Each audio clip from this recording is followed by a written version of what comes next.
Tila part of the Legazpi fam na si Ashley Ortega nakasama sa surprise para sa birthday ng mommy ng kanyang boyfriend na si Mavi Legazpi. Nag-post pa siya ng photos nila ni Carmina Villaruel.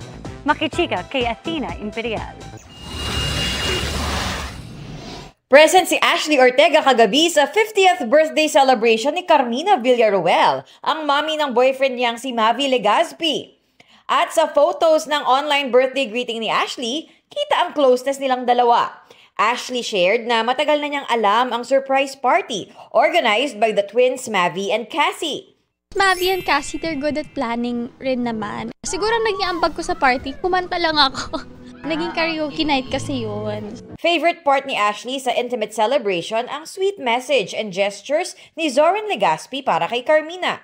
Na-touch ako sa sinabi ni Tito Zoren na parang even though matagal na sila together, parang each day na-experience pa rin yung feeling na na-in-love siya kay Tita Carmina.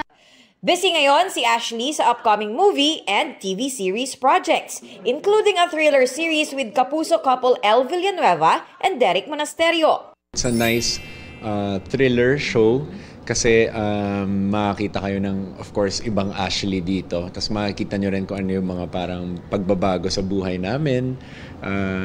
On cam, syempre, iba na rin kami rito. Dahil sa series, posibleng matagalan bago maulit ni Elle at Derek ang kanilang trip abroad last month. That was 5 days. 5 days ba yun?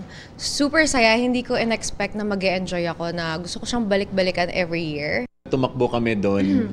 Tapos pumunta kami sa isang neighborhood na parang ang gaganda ng mga houses, ang ganda ng mga roads. Ang pinaka na-enjoy ng couple, food trip at shopping. The food, lahat healthy. Tapos coffee. flavorful. And the coffee na hinahanap-hanap namin hanggang ngayon. Shopping. Shopping talaga.